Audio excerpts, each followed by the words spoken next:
Que Dios les bendiga. Quería invitarle a abrir su Biblia en Efesios capítulo 5, versículo 18.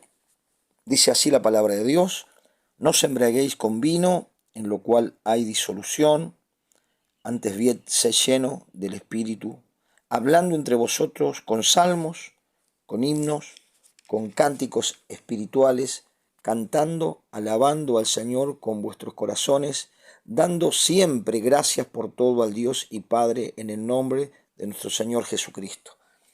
Qué importante es entender que la Biblia nos enseña que no nos embriaguemos con vino, en lo cual hay disolución, sino que seamos llenos del Espíritu Santo, ¿no?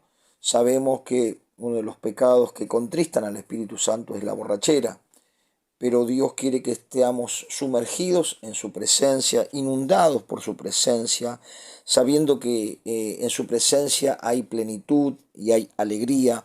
Por eso es importante saber que debemos conocer a Dios, debemos ser llenos del Espíritu Santo, debemos tener una comunión plena con Dios a través de Jesucristo, sabiendo que el principal objetivo de la iglesia es adorar al Señor, es alabar a Dios, es poder expresar la grandeza de Dios, el poder de Dios, la omnipotencia de un Dios que puede estar en todo lugar, que tiene el poder, que tiene la capacidad de estar obrando al mismo tiempo en tantos lugares. Vemos que Dios es tan grande que Él es digno de ser alabado, exaltado.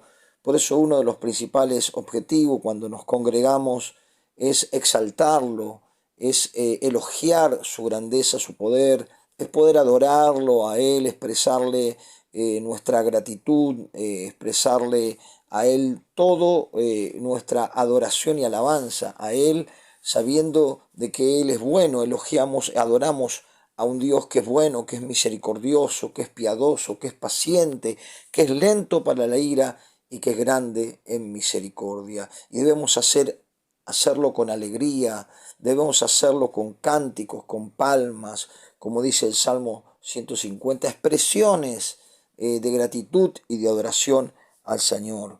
Por eso debemos hacerlo con todo nuestro corazón, con toda nuestra alma, con toda nuestra fuerza.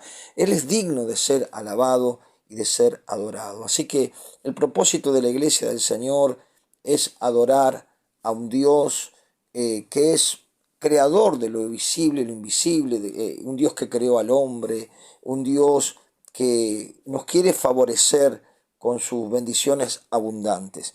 El segundo propósito de la iglesia es ser instruido, es ser discipulado, es ser enseñado, es ser aprendices de todo lo que la palabra de Dios nos enseña. Por eso cuando vemos el capítulo 4, versículo 11, Dios estableció los 5 ministerios en la iglesia para perfeccionar a los creyentes, para llevarlos a una madurez, a un crecimiento, a un desarrollo, porque sabemos que ese es el propósito de Dios, que crezcamos, que entendamos, que podamos conocer no solo el carácter de Dios, sino la voluntad de Dios para nuestras vidas.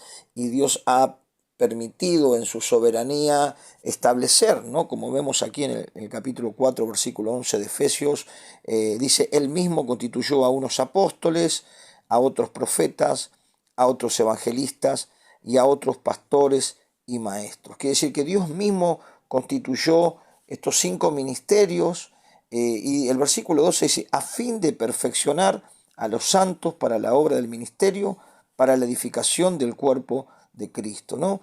Estos 5 ministerios están para entrenar, para perfeccionar, para que no solo a través de la enseñanza, a través de la doctrina bíblica, la sana doctrina, vayamos aprendiendo a conducirnos de cómo agradar a Dios y de cómo caminar en la voluntad de Dios, ¿no?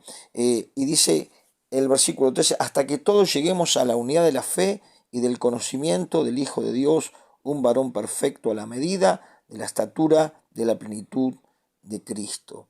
para que ya no seamos niños fluctuantes llevados por donde quiera de todo viento de doctrina, por estratagemas de hombres que para engañar emplean con astucia las artimañas del error. Vemos que la importancia de aprender, la importancia de tener la disposición de ser enseñado, nos va a llevar a ser personas que vayamos a una madurez, a una comprensión y no ser arrastrado por falsas enseñanzas, por falsas doctrinas o por hacer cosas que no están en la voluntad de Dios, y tampoco ser influenciado por doctrinas humanas, doctrinas diabólicas, doctrinas de demonios, que dice que hombres con astucia emplean, ¿no?, estas artimañas del error. Por eso es importante estar arraigado y poder crecer en una iglesia local, poder ser enseñados y poder dejarnos llevar al propósito a través de los hombres, las mujeres de Dios que Dios puso para que nosotros podamos cada día desarrollar el carácter de Cristo en nuestra manera de vivir y poder desarrollar los ministerios que también Dios nos ha dado a cada uno. Por eso es importante que tengamos el deseo de crecer, y como dice así el versículo 15, crecemos a través de la palabra de Dios, no solo de oírla, sino de practicarla, ¿no? Dice así capítulo 4 de Efesios, versículo 15, sino que siguiendo la verdad en amor, crezcamos en todo aquel que es la cabeza, esto es Cristo, ¿no? Podamos crecer en el conocimiento de la palabra y crecer también en la comunión, ¿no? Por eso dice la Biblia que no nos dejemos de congregar como algunos tienen por costumbre. ¿Por qué es importante congregarse? Porque es un mandamiento, porque Dios nos manda a congregarnos, porque Dios nos manda a que podamos nosotros alabarlo y glorificarlo juntos, en armonía, en unidad. Por eso es importante saber que somos un cuerpo, que somos una familia, que somos su rebaño y que necesitamos compartir la comunión, aprender unos con otros y así poder crecer, digamos, en cuanto al conocimiento de Dios y el conocimiento de el ministerio o los dones que Dios nos ha dado, o el propósito que Dios nos ha dado a través de los entrenadores que Dios ha puesto en la iglesia, de los hermanos que están maduros y que nos van ayudando a descubrir también el ministerio que Dios nos da. Por eso es importante que nosotros tengamos la claridad de que no podemos estar separados del cuerpo, de que necesitamos congregarnos para alabar a Dios, para aprender la palabra y luego enseñarle a otros, ¿no? Por eso es importante que, como dice el versículo 16, de quien todo el cuerpo, bien concertado y unido entre sí por las coyunturas, que se ayudan mutuamente según la actividad propia de cada miembro, recibe su crecimiento para ir edificándose en amor. Aquí el apóstol Pablo usa el cuerpo humano como una metáfora para que nosotros podamos entender que tenemos que estar unidos porque somos fortalecidos, somos alimentados, somos pastoreados, somos guiados para que los lobos rapaces no nos confundan y no nos lleven a doctrinas erróneas. Por eso es importante el respeto a las autoridades que Dios ha puesto, la honra y poder también aprender e imitar su fe, como dice la Escritura. Quiere decir que el primer propósito de la iglesia en esta tierra es adorar, exaltar, glorificar el nombre del Señor.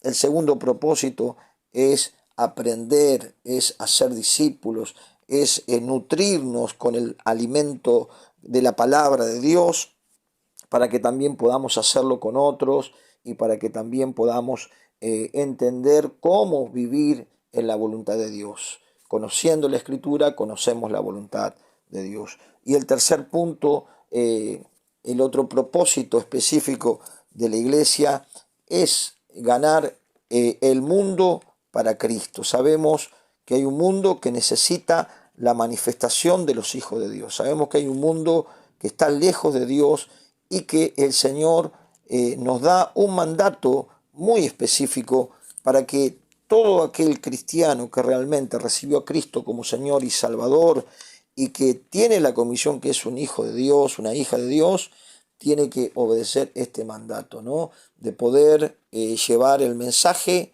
del cielo a la gente que no conoce al Señor. Quiere decir que servir a este mundo es servir al Señor llevando el amor, llevando realmente la palabra de Dios y obrando con justicia, obrando con verdad, obrando con misericordia, obrando como Dios quiere que obremos como hijos o como pueblos de Él. Por eso Jesús, aquí en el Evangelio según San Marcos capítulo 16, versículo 15, aquí tenemos un mandato, y les dijo: id por todo el mundo y predicad el Evangelio a toda criatura. El que creyere y fuere bautizado será salvo, mas el que no creyere será condenado, ¿no? Dios nos llama a ganar al mundo para Cristo, a ganar a la gente, para que la gente pueda acercarse a Dios, pueda ser salvo, pueda escapar de la condenación del infierno y saber que el Evangelio es para todos, que Dios no hace acepción de personas, sino que todos tenemos la oportunidad en el lugar donde nosotros nos estamos moviendo de poder predicar el Evangelio, hablar del Señor, poder servir a esta generación con los dones que el Señor nos ha dado, no solo los dones naturales que nos han sido dados por el Señor, sino también los dones espirituales que hemos retenido, hemos absorbido, hemos recibido del Señor cuando conocimos a Jesucristo y lo recibimos como Señor y Salvador. El Espíritu Santo comienza a morar en nosotros y comenzamos a poder ejercer esos dones espirituales a favor de la gente, para sanar a los enfermos, para liberar a los cautivos y para dar buena noticia a los abatidos. Por eso dice el versículo 17, y estas señales seguirán a los que creen. En mi nombre echarán fuera demonios, hablarán nuevas lenguas, tomarán en las manos serpientes, y si viviere cosa mortífera no os hará daño, solo los enfermos pondrán sus manos y sanarán. Somos llamados para afectar a una sociedad que se está corrompiendo. Jesús nos dijo: ustedes son la sal de esta tierra, la sal evita la corrupción. Somos llamados a iluminar en medio de tanta oscuridad, tanta maldad, tanto egoísmo, tanta avaricia, tanta mentira y tantas cosas que vemos que está deteriorando a todas las personas. El Señor nos llama para que nosotros podamos ser luz. Dios nos llama a que nosotros salgamos de nuestro metro cuadrado, seamos luz, iluminemos con nuestras obras, con nuestras buenas obras, para que Él sea glorificado y también nosotros tengamos el gozo de estar en la voluntad de Dios. Que Dios le bendiga.